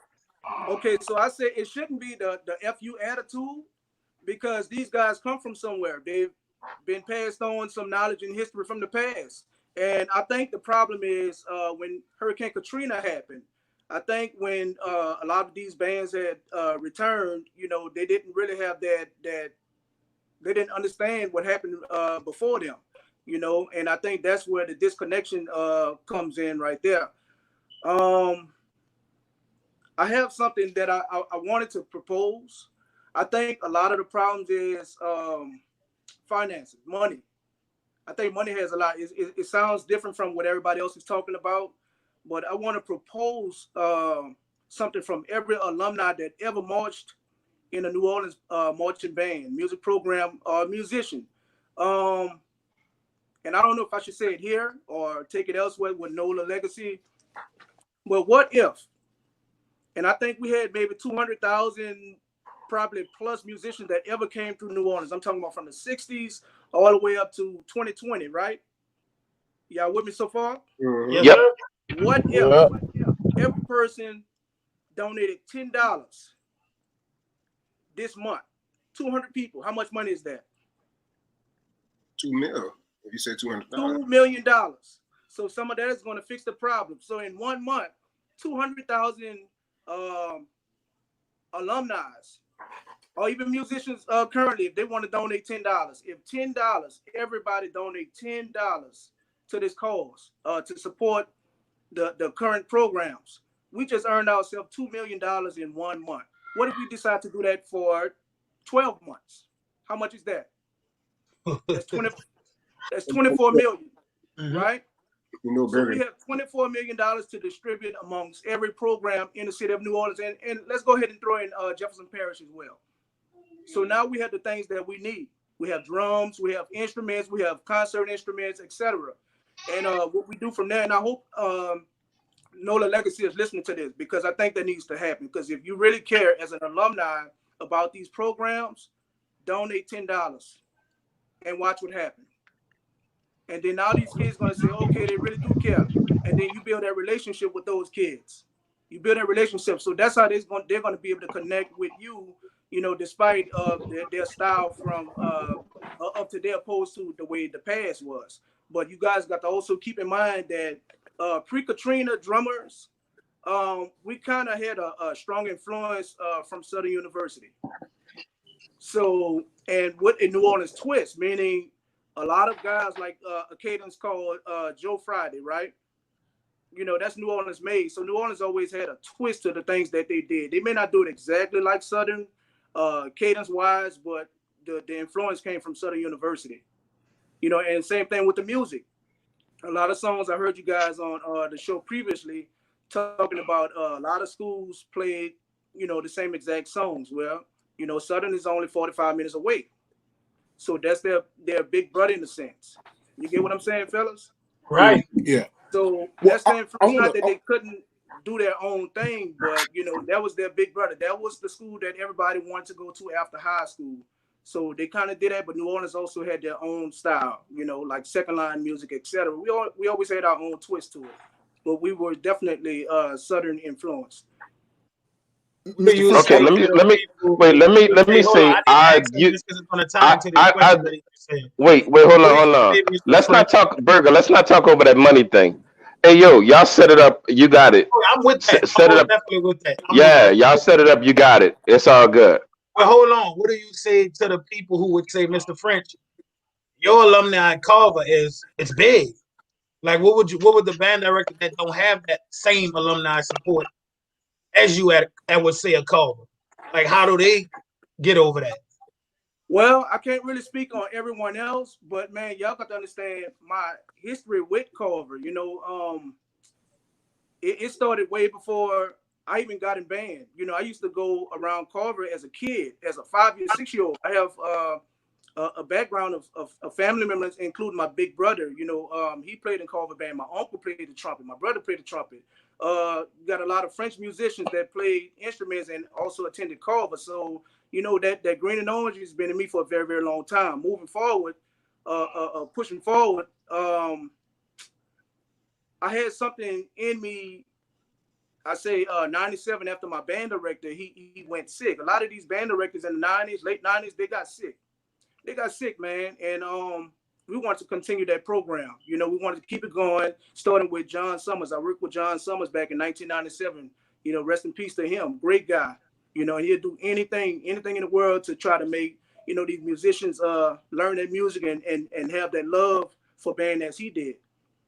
You know, so I began giving back in 97, man. I'm talking on weekends. I pick kids up, take them to the park, buy them food or whatever. As long as they get that music in their system, I was happy. You know, so these kids, which are grown men now, the only thing they're trying to do is just give back to me. So that's why, you know, I have so many guys that really appreciate what I did for them. This is their time to give it back because I am the band director at Carver. So it has nothing to do with saying he got almost he got 8 people on the staff or something like that. These are people I really spent some valuable time with. I'm talking about on weekends. Their mom trusted me to take them to a Southern game, you know. So this is their time to give back. They want to give back, and I'm gonna allow them to do that. Oh no, we don't have a problem with them giving back. But I was just saying, speaking like a school like Livingston, you know, this is what the 2nd year. So the alumni at Livingston is not as big as per se an alumni at Culver or Walker or all these other schools. Livingston alumni was middle school. Yeah, that's what I'm saying. So it's not the same. So that's why I was just asking, like, okay. So listen. So what Dedrick may have to do is allow some young talent that's out here, because they got some young talented guys, you know. Yes, sir. Arranging and everything. Yes, allow sir. some of those guys to come around and get their feet wet a little bit, you know, learn some stuff from Dedrick, because Dedrick been in the game a while, you know. And that's how it is, man, you know. And also shout out to Wilbur Rollins, man. That's a big brother. That's also a mentor to me. I learned a lot from that guy as well. You know, we that was a perfect storm for me and him. I must mention that, you know, it was a perfect storm. You know, me as an arranger, him as a band director. You know, I sat and watched some things that he did, and I added to my book of things that I do today.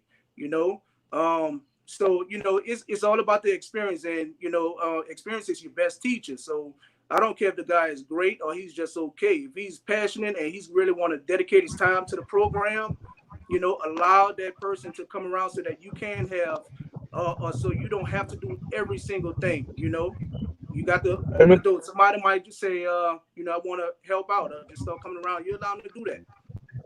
You know, Mr. French, just something serious. Hey, let me ask you a question. It's on that money situation. When you say, you know, that's cool, I think that's a great idea. But when you give money to the school, how you know it's going to be done the right way? So are you proposing? No, not to the like school. Getting a committee? Not to the school. School has their own thing going up. This is strictly for New Orleans marching bands. Yeah, I get that. Yeah, French, I get what you're saying. So listen to me carefully. If we had 200,000 former band members that really love, you know, because it's about the kids of today. Right. You know, we did our time. So if everybody donate only $10, 200,000 people in 1 month. And I know out of town bands, if you're watching, might want to do something for your city as well, because you can only get so much out of the administration. You can only get so much. You know, you have other programs, athletes and things like that. So they only have so much money that they can give, contribute to our program. So we have to find a way to make sure we don't fall off. So the best way to do that, and I'm telling you guys, and guess what? Some people gonna put more than $10 in. Exactly. If we can get an agreement and get every single person that ever marched in marching band, put money into that one pot, and let that money just sit there. Everybody get a monthly bank statement to show that, you know, a receipt of showing that, you know, their money is used for a cause or whatever like that. Man, we can make some killer money, like some real money, and get everybody that's struggling as far as their needs for their program, what have you. So what we like, we need to set that up. So will we start dispensing the money to, like, I would say the smaller level schools first, or how would we dispense the money out? Because it's really interesting. We go to every school and we give them exactly what they need, man. You know, no such thing as somebody being, you know, selfish or anything like that, or feel like we're having favoritism for this school or that school. You do an inventory and you find out exactly what they need, and you give them exactly what they need. You know, because guess what? It's not just for the now. It's for after these kids graduate. That's going to be another era after these kids graduate, which is like 2023. Barrel, bro. Another era after this. And guess what? These kids may have the same needs as this generation have. So that's how you keep that. You don't spend everything. You know, you get them what they need, and you move forward and do stuff for the next generation. The idea is super dope, amazing, and it's not far-fetched. So that's why I'm saying, like, oh man, hell, Barrel. Barrel, wow, bro. So that was my next question, Mr. French. Who are you gonna put in? Like, who do you put in charge of all that? Nola Legacy will definitely can be in charge of that. You can't hear? He said it 2 times.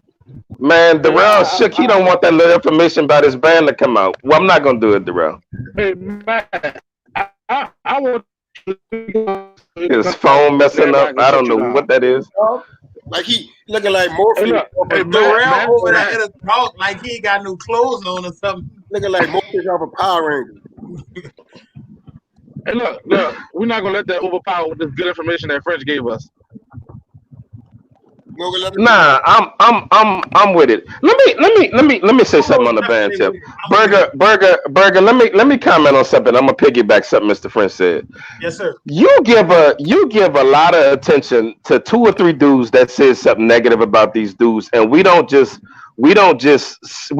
shun the new school drummers because I'm an old school drummer. What we saying is they sometimes they choose to adopt stuff that just is not musical. Meaning getting a bass drum mallet and playing a tenor drum.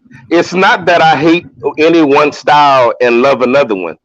It's only so much sound you can get out of that drum. I mean, you can take a cannon and shoot at the side of the drum. Only so much sound is going to come out of that drum. So here's the thing. Then why are we adopting that? Why are we adopting something that isn't musical? Why is the thinking that the beautiful thing that we have in the city that we had for decades in and out, why the thinking is that it wasn't good enough, and that's just not true. Some of the stuff that they're adopting is not musical, and that's what I want to get back to, musicality. Is it that, or is it that it's not enough? It's a lot of older drummer alumni that talk about what they want to do, but don't never do it. You can tell a kid 100 times your history. If you're not showing it to them, and that's one thing I do respect about alumni of Carver. They're not just talking; they showing up and they putting their money where their mouth is. A lot of guys from the older school just want to talk about it, and they don't show up. You can't keep telling me history, but when I'm asking you what is it, this is your time to show it to me. Don't keep telling me, show it to me. I'm gonna let everybody else talk, but I got a response to that. I really do. Well, I'm gonna say this, Matt. Shoot, you really right. You got a point, and it's crazy to think about that because when you got sent the question sheet earlier, and the question on there was about the New Orleans style. You know what I mean? What is the New Orleans style? You know, and then when you break it down, are we talking about just a certain era? Or, you know, are we talking about the whole thing in general? Like Mr. French said, it was a lot of Southern influence, but the game has simply just changed, man. And, you know, even when I was in high school, all the drum majors was coming down the street doing some type of Jackson spinoff. You know what I mean? And things just changed. Things were different. I like the point about the mallet. You know, personally, I like the love with mallet myself. But hey, those bass drum mallets do give you a little pluck. It give you some sound. So, you know, it's not musical though, man. If you have a mallet that's beating the drum out of tune, that's not musical. I don't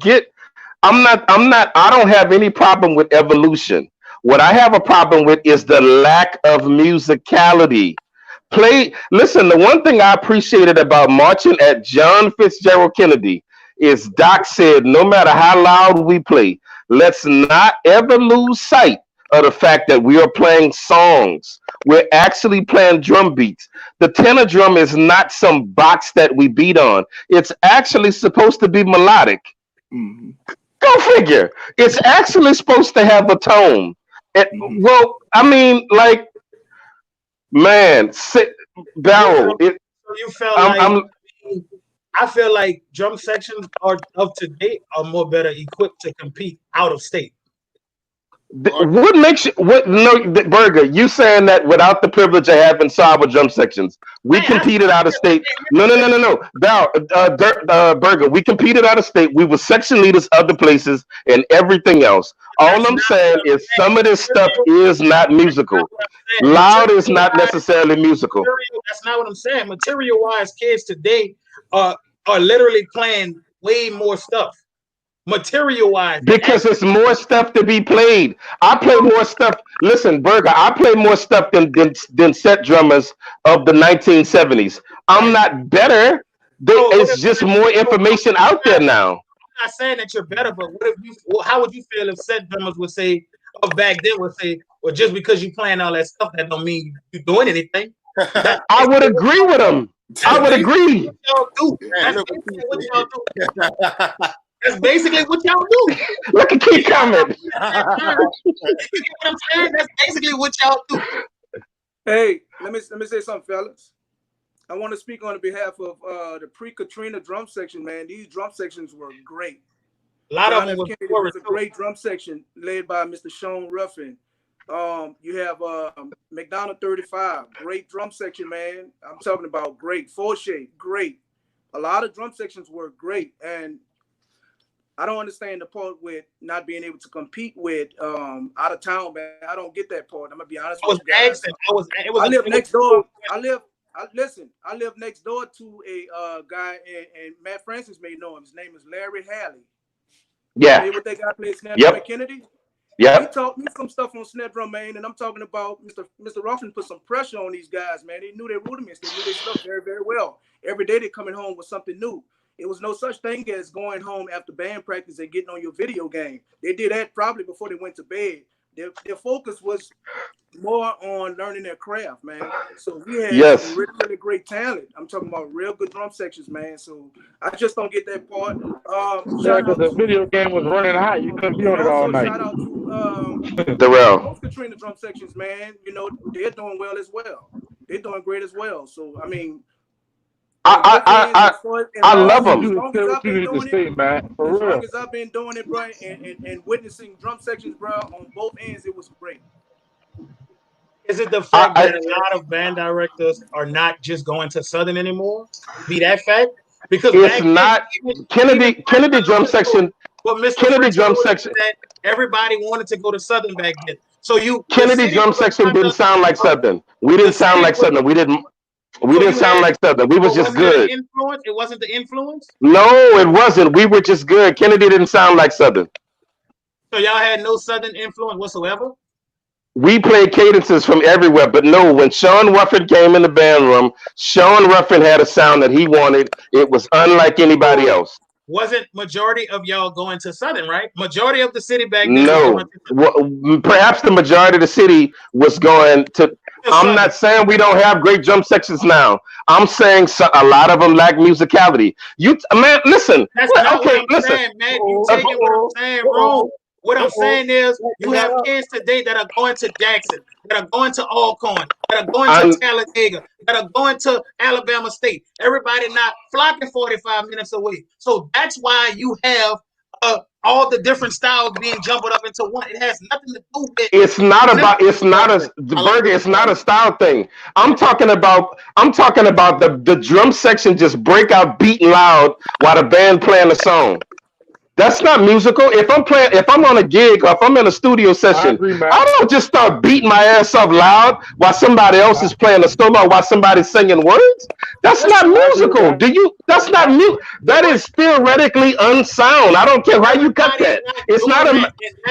It's a lot of them, Burger. Stop it. It's a lot of them. It's a lot of them. It's a lot of them. I will say Carl and West Jeff drum sections do a goddamn good job. Carl and West Jeff drum sections do a damn good job at knowing when to stay in the pocket. And it's a lot of other ones that do. Of course, you have drum sections that get carried away.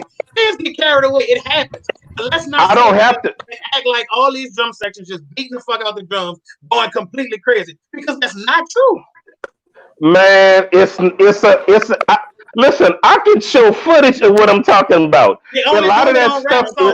You put me up. Even if it's a rap song, I didn't play it behind. Man, I don't like wearing my resume on the back of my shirt, but I didn't play it behind a lot of these rap artists that y'all talking about. A lot of them. We work for the same record label, the exact same one. I don't just break out beating and playing a drum solo over when they playing their lyrics. It's not musical. It's not musical for me to just start beating like hell while they're playing it. If everybody that's telling me I need to evolve, if you're saying evolve into the point where I appreciate shit music, good luck with that. It's never gonna happen. It doesn't sound good. Hey, listen, that's the point of why we can't get nowhere, because it's like you basically writing them off. You writing them off. That's not what he's saying, bro. Listen. He's been on here. I'm not writing them off. I have not one time when Matt gave me a great example of one drum section today that does what he's looking for. When I can pull up plenty clips and prove him wrong. I can. I can show you examples of drum sections that play exactly like what I want. That I can show you ones that I think have a bunch of potential. I like car drum section. I like Booker T. Washington drum section. I like a man. It's like about six. I like Abe drum section. Um I like Landry Walker drum section. No, you don't. Um Tell the truth, shame the devil. I mean I think they can stand to clean it up. I think they can stand to clean it. I think what Matt really is trying is that these drummers, they need to understand that they what a drummer actually is. You know what you're saying, huh, Matt? Right? Yes, like when you listen to the record, they act like the producers of this music only focus on the drum beat. There's like the melodies going on there, words being sung. This is a song. We lose sight of the fact that we're playing songs. Where's the instrument? Like, what in the hell? I got a lot of haters, dog. I like to be hated on. What about Red Rain? How you feel about Red Rain? They sure that Red Rain been putting on. Man, that's because these band directors let them do that, drum man. section got good fast, and they still really good. I just don't like all Well, the. look, hey, no, Matt, man. Everybody had Matt, their you back in the day. Look, Everybody. y'all, at 8:55, we going to the clip of the week. Y'all can chop it up until then, but at 8:55, hopefully the clip of the week brings us closer. What you about to say, Kenneth? Matt, My clip of the week is special. What you say, Kenneth? Like, real quick, I understand what you're saying, man. Wait, hold on. Let me hear what Kenneth said. Let me hear what Kenny gotta see. Man, Okay, you absolutely okay, right. good. You're right. Every band room I've been in, I've seen the band director tell the drummers to calm down, myself included, all the time. And you're right. But you know, man, things that's just kind of like what they like to do now. And I think you have a point. But at the same time, man, what I like to see, what I felt was like New Orleans when it came down to the drum section was the stickings. When all that, man, that's what we don't have no more. And I love the material, you know, man, but it was all about the speed, you know, all that kind of stuff, man. I love that, and I wish I could see those things come back, and I think that would bring us all more together. That's with the New Orleans culture, you know, to what I think it is. You know what I'm saying? I Appreciate you, 11 working with the beating loud. I think it is unmusical. You know, for you to be beating the shit out of the drum and you can't hear the song. You know, it makes no sense.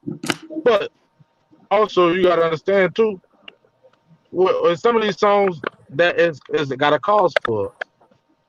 You know, so at certain parts of the song. But like you said, beating throughout the whole song, if the artist was singing, you don't need to be beating the shit out of the drum.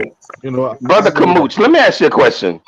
We got a tuba. Listen, because I'm not gonna let you sit by and be passive. We got a tuba breakdown going on in the song. As a musician, I want to be able to sit down and appreciate the damn tuba breakdown. You got a drum section losing their damn minds. Like that's. Listen, Is that not the time to shine? Is that not the time to shine when the band's not doing the tuba breakdown? No. Is it not okay for the drummers to give a little bit when the tuba's playing by themselves? What if the tuba's not playing? Let Kamooch speak.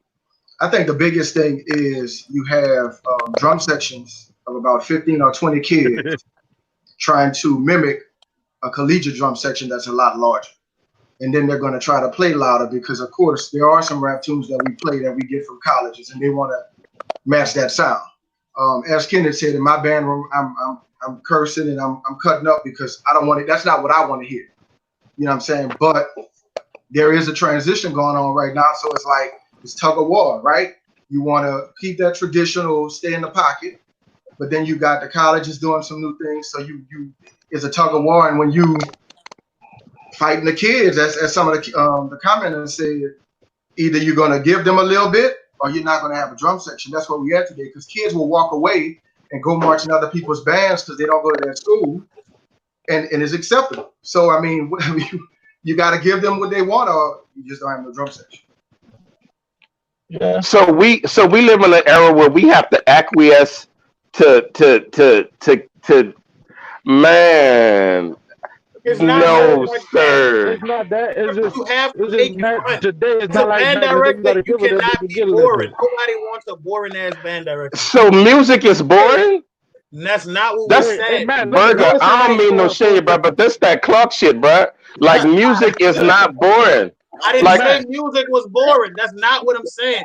Nobody man, look. wants an old boring ass Look band at director. You can look say at what you St. Aug, want, man. but nobody You wants remember no St. boring Aug? ass, never turned up, always come on, band. We gonna do the fuck all that. Let's turn the fuck out. Look at St. Aug, man. Play them Before drums. Katrina, St. Aug was only able to be, when you seen them, there was that attention and stuff like that. Today, that shit ain't working because the kids ain't having it. You could take that example right there because them kids gonna leave. D, that's not why. Hey, let me go ahead and say this, fellas. The kids don't run the band. I mean, they can do so Yeah. much. you better preach, Eric. But it's the band director, man. Like for Yeah. instance, Well, you gotta show me. They gotta show me that, Mr. French. Let me go ahead and say this. Listen, the style that the drum sections of today have adopted in New Orleans is Jackson State influence. Let's be real about it, right? So I have kids in my band that's been, they've been watching, schools that's doing it now. And of course, if that's the style, they want to do it too. But you can give them a little bit of that. But also you got the Southern influence as well that I'm not about to let go. I marched in that band before. So I'm not letting that go completely, but I'll give the kids something to satisfy them. The dance. Because you're a fun band director, that's why. The cymbals do a little routine here and there. The tenors might do a little routine or something like that, but totally I'm not going to get away from our culture. Because you've learned to adapt. It's all about give and take. Basically, Exactly. man, you got to give them a little something, but everything don't have to go full blown with J State. No disrespect to J State because they do a great job, but I'm just saying, we're in New Orleans. They do a phenomenal job. Look at Kenneth. Kenneth was doing J State on the back end of his high school career. Don't do me that. Yeah. Listen. Chalupa come from Jackson State, so the heavy J State influence at Cart was well known. But you still, Cart did a great job at keeping it traditional when y'all had Botro. Ain't got no J shit in him. I don't care if a band is influence is J State, Southern, University of PB, Texas. I don't care about that. As long as they don't lose sight on you're playing music, sir and ma'am. Yeah. This is a song. Don't lose sight of that. It's a marching band. We play songs. So Matt, what do we like? Again, we have kids that's going to study these colleges, right? It goes back to not just the drum section. You have kids that adults too that do the hangover thing. I don't like hanging over. I feel like that's one of the stupidest things a trumpet can do. Like, what are you doing that for? But when I'm a band head and I'm a freshman or a sophomore and I aspire to go to University X, and that's what their band is doing, you know how hard it is for a band director to convert. I mean, I'm talking about every day. And I mean, if you know my story, I didn't really tolerate that up until 2016. I had to do what I had to do to get it up out there. But like, I can't stop what they aspire to do. I can reiterate it every day in the band room. But at the performance, I can't pull you on the side and do what the pre-Katrina directors did, as they said last week. Well, I like that, Mr. Mooch. I agree, and I really agree with what you said, Mr. French, about, man, at the same time, I'm the band director, and I might be considered a boring band director, my brother. You know what I'm saying? My kids, we gonna play a march every year. We gonna have tunes. We gonna play tunes, and then at the same time, they want to play some of the stuff I write for the All-Star Band. Like, they hear that stuff, and they hear I write some heat right in front of them.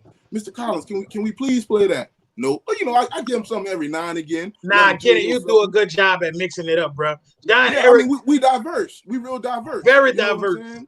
Yeah, and that's not boring. That's the band director we want. We want the band director. Can y'all let me address somebody in the comments, please? Let me Michael Banks. I don't hate JSU drum section. JSU snare line and Texas Southern snare line are my favorite two snare lines in the whole SWAC. So stop that. It's not that I don't like JS. I don't like stuff that isn't musical. If JSU is doing something that isn't musical, well then I don't like that shit either. I don't mind making it personal. If they're doing something that isn't musical, and sometimes I'm gonna be real with you, J State drum section does overplay sometimes. Sometimes it's too damn much. It's not musical. It's a fact. It's a fact. They just beating for the sake of beating. They're not trying to bring any tonal quality out of the drums or anything else sometimes. But man, when they play their cadences, man, that shit sound good. But hey, man, it's all good. I'm not hate if that's your drum section, man, then y'all gotta eat that. I'm not backing down of what I said. Sometimes it's not musical. I'm going to the clip of the week, and all right, y'all. Let me know if y'all can hit it. I wonder what you got this week.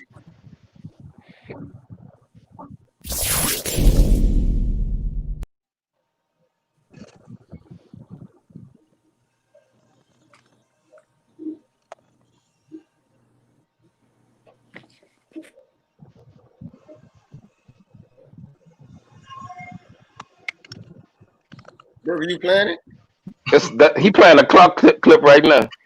Burger, you playing it? Y'all hear it? That's that clock. Them boys, that's clock sounding like clock. Whatever. Burger, you don't have it? Oh God. I'm coming. Calm down. Jesus. You want to play a clip of the week? I'm about to play it now, y'all. I'm sorry. I had a hard time doing this, y'all. Don't hate me now.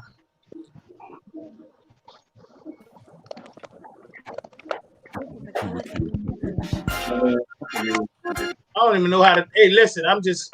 Hey, big, go to that your square at the. No. Okay. Blow your screen up, Brady. Can y'all see it? Yeah, blow it up. There you go. Can y'all hear it? Can y'all hear it? Yeah.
That's first, yeah.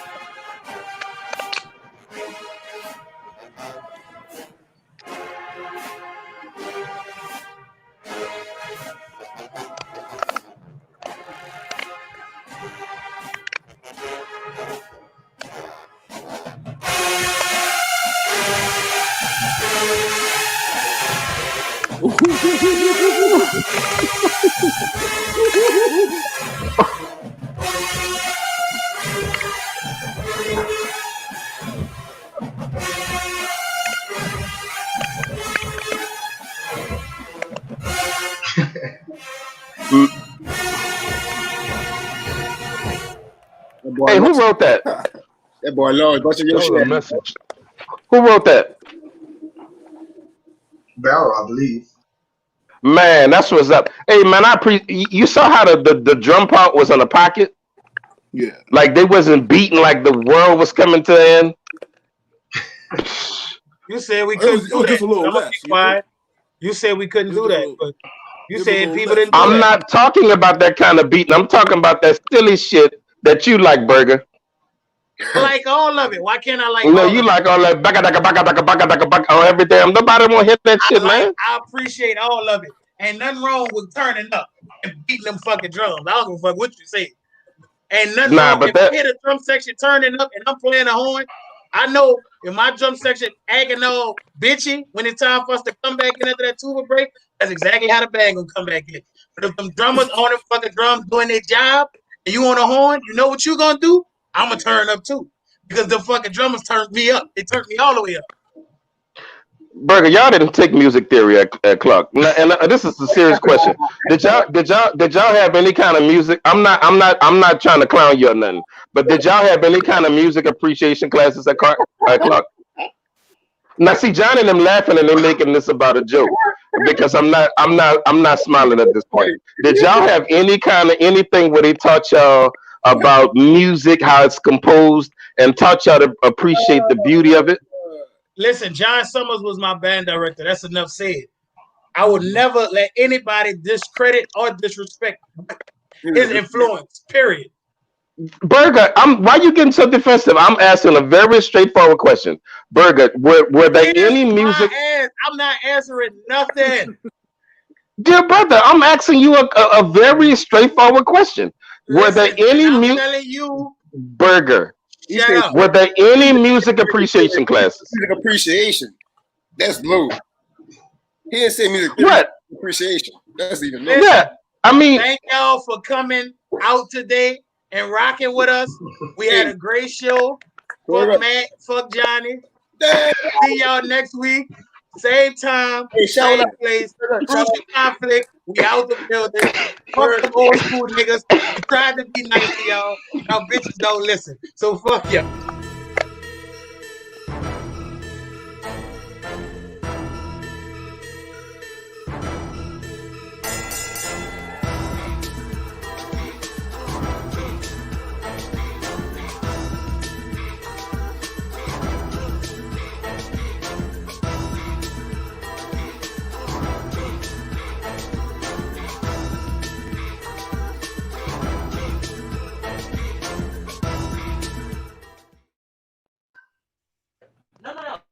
Say